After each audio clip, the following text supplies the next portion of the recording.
BMS academy में आपका स्वागत है। पिछले सेशन में हमने कुछ बेसिक अकाउंट्स की लेजर्स बनाई थी। कैपिटल आईडीबीआई बैंक अकाउंट बनाया हमने, फिर हमने डेटर्स और क्रेडिटर्स की लेजर्स बनाई। अब हम इस सेशन में हम उससे आगे चलते हैं, परचेज, सेल्स, टैक्सेस और स्टॉक्स के लिए जो रिक्वायर्ड लेजर्स हैं वो बनाएंगे। मैंने आपको पहले भी बताया था कि ये सारा का सारा प्रोसेस जो है बेसिक से लेकर एडवांस तक सीखने का है जीएसटी। इस कारण से हम हर एक स्टेप को इंक्लूड कर रहे हैं। तो इस कारण से जो हमने पिछले सेशन में बात की थी, इस एग्जाम्पल को हमें फॉलोअप करना है जो हमने जीएसटी में दिया हुआ है जनरल एंट्रीज के साथ। इसके लिए जो रिक्वायर्ड अकाउंट है उनकी जानकारी हम ले रहे हैं, कौन कौन से हमें बनाने हैं। तो आइए शुरू करते हैं परचेज और सेल्स अकाउंट्स बनाने के लिए। देखिए हमारे पास यहाँ पे एक परचेज अकाउंट है जो इंट्रा स्टेट है, लोकल हरियाणा के लिए, और एक परचेज है इंटर स्टेट जो कि अदर स्टेट के लिए है, पंजाब के लिए। इसी तरह से सेल्स का अकाउंट है, सेल्स इंट्रा स्टेट हरियाणा के लिए और sales inter state other state Punjab के लिए। तो इन दो अकाउंट्स को हम पहले से बनाते हैं परचेज और सेल्स के लिए। परचेज अकाउंट को बनाने के लिए सबसे पहले यहाँ मैं परचेज टाइप कर देता हूँ। यहाँ पे मैंने नाम डिफाइन कर दिया है परचेज इंट्रा स्टेट लोकल। मैं इस टाइप कर देता हूँ, एंटर। यह परचेज के हेड के अंदर आना चाहिए, तो यहाँ से परचेज अकाउंट सेलेक्ट कर लेता हूँ। यहाँ जीएसटी एप्लीकेबल है या नहीं बताना है आपको। एप्लीकेबल है जीएसटी, और अभी मैं सेट अल्टर जीएसटी डिटेल्स को कुछ भी नहीं करूँगा और यहाँ टाइप्स ऑफ सप्लाई में गुड सेलेक्ट कर लूँगा। फाइनली यहाँ से एंटर। परचेज इंटर स्टेट का अकाउंट बनाया है पंजाब का, जहां हमने डील करनी है। मैं आपको फिर से बता दूं, ये जो नाम मैंने रखे हैं केवल रेफरेंस के लिए है। आप परचेज इंटर स्टेट बना सकते हैं, परचेज लोकल बना सकते हैं, purchase with in state, purchase outside state, इस तरह से सिंपल नाम भी रख सकते हैं। ये केवल रेफरेंस के लिए, ताकि एग्जाम्पल्स ज़्यादा क्लियर हो जाएं। फिर से परचेज अकाउंट है, यहाँ से यहाँ पे गुड्स है आपके पास, गुड सेलेक्ट कर लीजिए यहाँ से, फाइनली एंटर। अब मुझे दो सेल्स के अकाउंट बनाने हैं। मैंने सेल्स लोकल हरियाणा इंट्रा लिखा है, एंटर। यहाँ से सेल्स अकाउंट सेलेक्ट कर लूंगा। यहाँ से मैं एप्लीकेबल है, गुड्स सेलेक्ट कर ले, क्योंकि गुड्स में हम लोग डील करने वाले हैं। मुझे एक सेल्स का अकाउंट बनाना है जो इंटर स्टेट सेल्स का है। सेम प्रोसेस रहेगा, गुड सेलेक्ट कर लें और फाइनली ये अकाउंट भी हमारा तैयार है। अब यहाँ पे सबसे इम्पोर्टेंट पार्ट, अब हम सीखेंगे कि किस प्रकार हम सेपरेट लेजर्स के साथ इनपुट सीजीएसटी और आउटपुट सीजीएसटी को प्रयोग करते हुए अपनी एंट्रीज को कर सकते हैं। यदि आप यहाँ ध्यान से देखें तो हमने 3 इनपुट अकाउंट बनाए हैं। इनपुट जो अकाउंट्स हैं वो परचेज से रिलेटेड होते हैं और 3 ही आउटपुट अकाउंट हैं जो सेल से रिलेटेड होते हैं। हर एक टैक्स के लिए हमने एक इनपुट और एक आउटपुट अकाउंट लिया है। जैसे सीजीएसटी के लिए इनपुट अकाउंट भी है और आउटपुट भी है, इस तरह से एसजीएसटी के लिए और इस तरह से आईजीएसटी के लिए। तो आइए देखते हैं किस प्रकार से हम ये अकाउंट बना सकते हैं। अब यहाँ पे आसानी से समझने के लिए मैंने पहले से ही एक चार्ट बना दिया है, ताकि हम आसानी से क्लियर कर पाएँ कौन कौन से अकाउंट्स हमें चाहिए। यहाँ सबसे पहले देखिए हमारे पास, मैं आपको बता देता हूँ कि 18% ही प्रोडक्ट है जिस पे मैं डील करने वाला हूँ। एक ही प्रोडक्ट की बात करने वाले हैं। बड़ा ही बेसिक एग्जांपल बना के देखेंगे। आने वाले सेशंस पे एडवांस लेवल पे भी जाएंगे, लेकिन अभी बेसिक की बात करते हैं।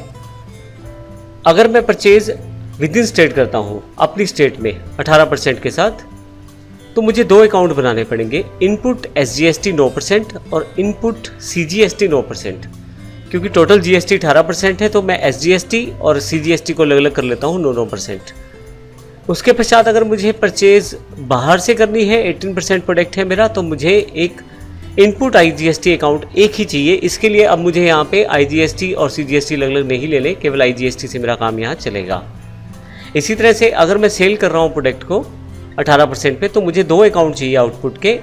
अगर लोकल सेल कर रहा हूँ अर्थात अपने राज्य में विद इन स्टेट, तो एसजीएसटी आउटपुट के साथ 9% और आउटपुट के साथ ही सीजीएसटी 9%। परंतु यदि मैं राज्य से बाहर सेल करता हूं तो उस केस में केवल 18% एक ही अकाउंट क्रिएट होगा आउटपुट आईजीएसटी के साथ। अब यहाँ भी ये एग्जांपल लिमिटेड है एक प्रोडक्ट तक, जो कि 18% हमने पहले से डिसाइड किया हुआ है। मान लीजिए आपके पास एक से अधिक प्रोडक्ट हैं और वो सभी अलग अलग परसेंटेज पे आ रहे हैं, तो ऐसे केस में आपको हर एक के लिए ये अकाउंट रिपीट करने पड़ेंगे। सपोज करें मेरे पास कोई 28% का प्रोडक्ट है, तो परचेज विद इन जो स्टेट रहेगा 28% और आउटसाइड स्टेट रहेगा 28%। फिर उसके साथ मुझे ये सभी अकाउंट्स बार बार रिपीट करने पड़ेंगे। इनपुट SGST 14%, इनपुट CGST 14% क्योंकि टोटल 28 है, फिर इनपुट IGST 28%। इसी तरह से नीचे सेल्स के अकाउंट भी मुझे रिपीट करने पड़ेंगे। हालांकि इसका पूरा एक प्रैक्टिकल एग्जांपल हम अगले सेशंस में भी देखेंगे, आने वाले सेशंस में। अभी बात करते हैं अभी इस एग्जांपल के बारे में। तो कुल मिला के मुझे यहाँ पे 3 अकाउंट ये और 3 अकाउंट ये, 6 अकाउंट बनाने हैं। 7वां अकाउंट मेरे पास GST टैक्स पेएबल का है। जब हम कैलकुलेट करेंगे टैक्स तो आसान हो जाता है टैक्स को ये अमाउंट देखना कि कौन सा अमाउंट हमारा ड्यू है, कितना अमाउंट हमारा ड्यू है। इसकी जानकारी हम लेंगे जब लेजर्स में क्रिएट करेंगे, और पहले हम बात करते हैं इन अकाउंट्स को क्रिएट करने की। तो आइए शुरू करते हैं।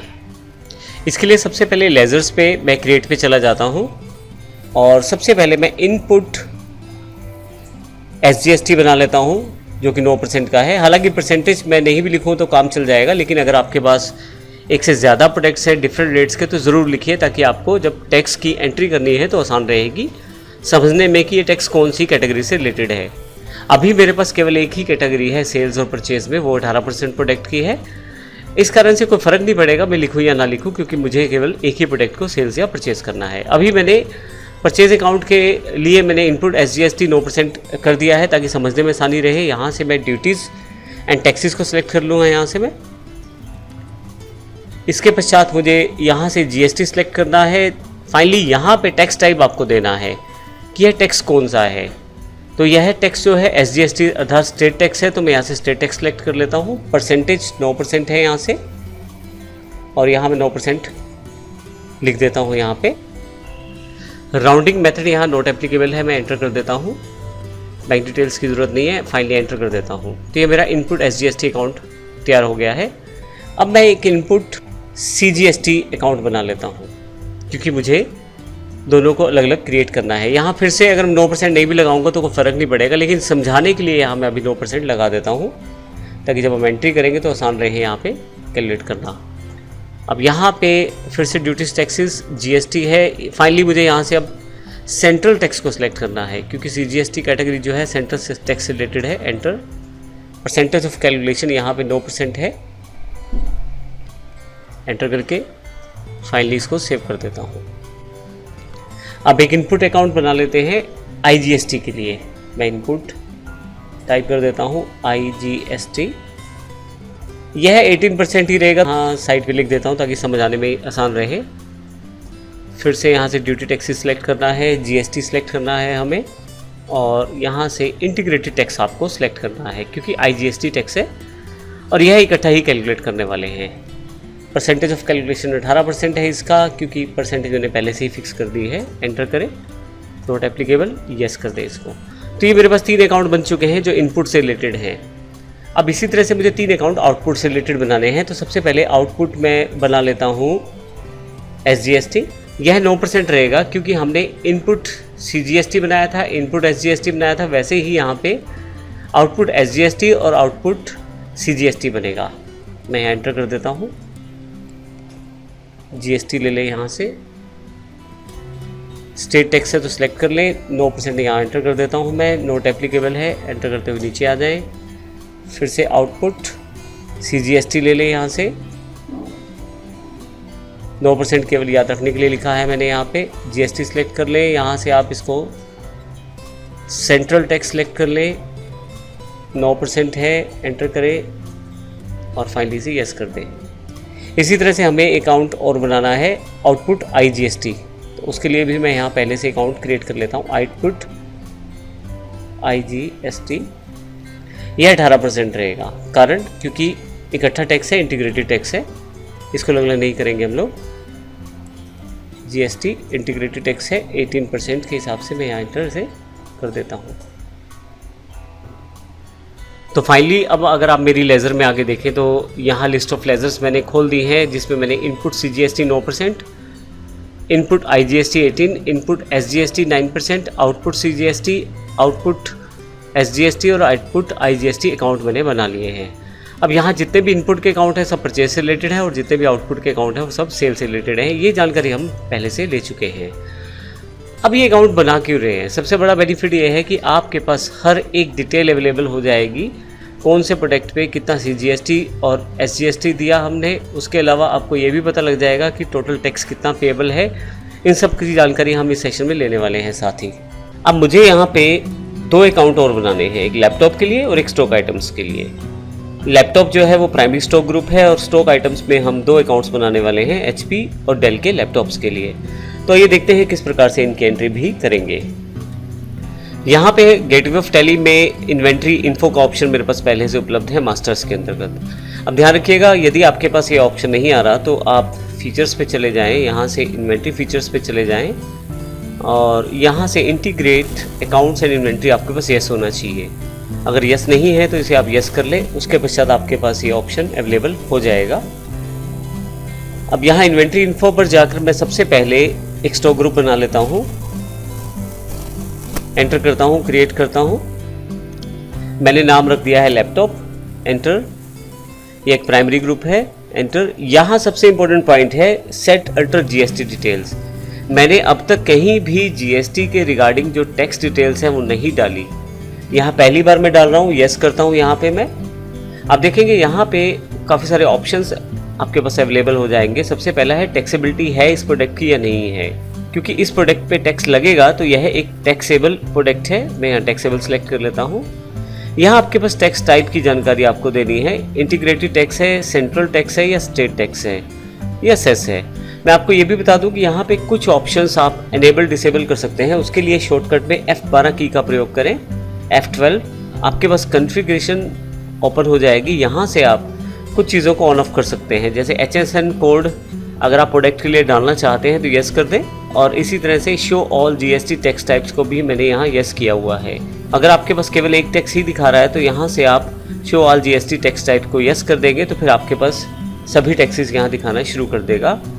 अब मुझे पता है कि मेरे लैपटॉप पे 18% टैक्स है, मैं 18% एंटर कर देता हूँ। जैसे एंटर करूँगा सेंट्रल टैक्स और स्टेट टैक्स को खुद ही यह फिल कर देगा। तो इस तरह से टैक्स डिटेल पहली बार मैंने फिल की है यहाँ पे। तो अब मैं यहाँ एंटर करते हुए आगे आ जाता हूँ और यस कर देता हूँ, एस्केप कर लेता हूँ। अब मुझे एक यूनिट क्रिएट करना है क्योंकि स्टॉक आइटम्स मुझे बनाना है, तो एक यूनिट बना लेता हूँ। मैंने एक यूनिट क्रिएट किया है, सिंपल यूनिट है। टाइप सिंबल मैंने PCS कर दिया है, फॉर्मल नेम PCs है और यहाँ एंटर करके यस कर देता हूँ, एस्केप करके वापस आ जाता हूँ। अब मुझे 2 आइटम्स क्रिएट करनी है, स्टॉक आइटम्स क्रिएट। सबसे पहले मुझे HP लैपटॉप्स हैं उसकी आइटम क्रिएट करनी है, एंटर कर देता हूँ यहाँ से। प्राइमरी के बजाय अब ये लैपटॉप के अंडर आ जाएगा क्योंकि लैपटॉप है। यूनिट में PCs आ जाएगा, GST एप्लीकेबल है। अभी यहाँ पे कोई भी GST डिटेल्स मुझे एंटर नहीं करनी है।